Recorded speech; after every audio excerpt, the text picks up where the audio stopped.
ভাবুন, একদল মানুষ সব হারিয়েছে। ঘর নেই, সম্পদ নেই, শুধু আছে ঈমান। মক্কার রাস্তায় নির্যাতন, রক্ত, চাপা কান্না। তারপর হিজরত বিল্টের নতুন শহর আর মেদিনা। কিন্তু শত্রু থামেনি। ঠিক এই সময় নাজিল হয় সূরা মুহাম্মদ।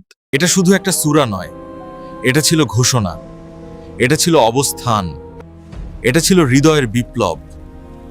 গল্পের শুরু হয় মক্কার তপ্ত বালুকারাশিতে।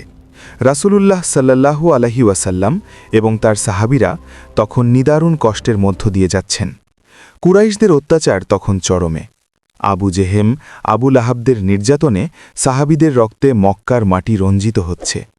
সুমাইয়া রাদিয়াল্লাহু আনহায়ের শাহাদাত, বেলাল রাদিয়াল্লাহু আনহায়ের বুকের ওপর তপ্ত পাথর, সবই যেন এক একটি মহাকাব্য। কিন্তু তবুও মুমিনদের ঈমান টলেনি। মক্কা ছেড়ে মদিনায় যাবার নির্দেশ এলো। নবীজি সাল্লাল্লাহু আলাইহি ওয়াসাল্লাম যখন মক্কা ছেড়ে যাচ্ছিলেন, তখন তিনি দাঁড়িয়ে প্রিয় জন্মভূমির দিকে তাকিয়ে অশ্রু সজল চোখে বলেছিলেন, হে মক্কা, আল্লাহর শপথ, তুমি আল্লাহর কাছে সবচেয়ে প্রিয় শহর। আমাকে যদি বাধ্য করা না হতো, আমি কখনোই তোমাকে ছেড়ে যেতাম না। এই বিচ্ছেদ ছিল অত্যন্ত শোচনীয়। সম্পদ, পরিবার আর শৈশবের স্মৃতি পেছনে ফেলে শুধু আল্লাহর সন্তুষ্টির জন্য সাহাবীরা মদিনার পথে পা বাড়ালেন। মদিনায় আসার পর মুসলমানরা একটু নিঃশ্বাস ফেলার সুযোগ পেলেন ঠিকই, কিন্তু কুরাইশরা তাদের শান্তিতে থাকতে দেয়নি। তারা ইসলামকে চিরতরে মিটিয়ে দেওয়ার ষড়যন্ত্র করতে থাকে। এই সময়ে অবতীর্ণ হয় সূরা মুহাম্মদ।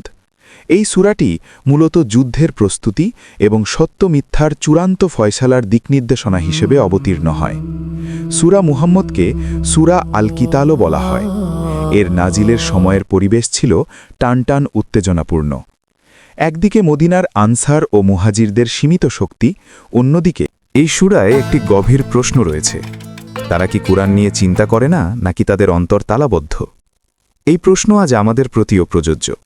আমরা কি কুরআনকে শুধু তিলাওয়াতের মধ্যে সীমাবদ্ধ রেখেছি, নাকি আমরা এর শিক্ষা বুঝে জীবনে বাস্তবায়ন করি? আল্লাহ এই সূরায় একটি মহৎ প্রতিশ্রুতি দিয়েছেন। যদি তোমরা আল্লাহর দ্বীনকে সাহায্য করো, তবে আল্লাহ তোমাদের সাহায্য করবেন এবং তোমাদের পদক্ষেপ দৃঢ় করবেন। এটি কেবল সেই সময়ের সাহাবীদের জন্য ছিল না, এটি কিয়ামত পর্যন্ত প্রতিটি মুমিনের জন্য এক চিরন্তন প্রতিশ্রুতি।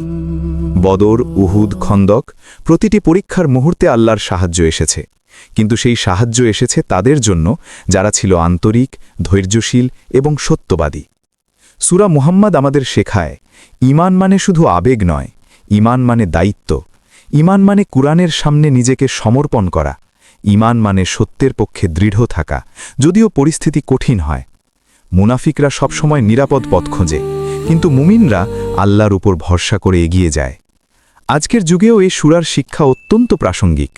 আমাদের চারপাশে বিভ্রান্তি আছে, ভয় আছে, দ্বিধা আছে, কিন্তু প্রতিনিয়ত এরকম ইসলামিক ভিডিও পেতে আমাদের চ্যানেলটি সাবস্ক্রাইব করে পাশে থাকুন।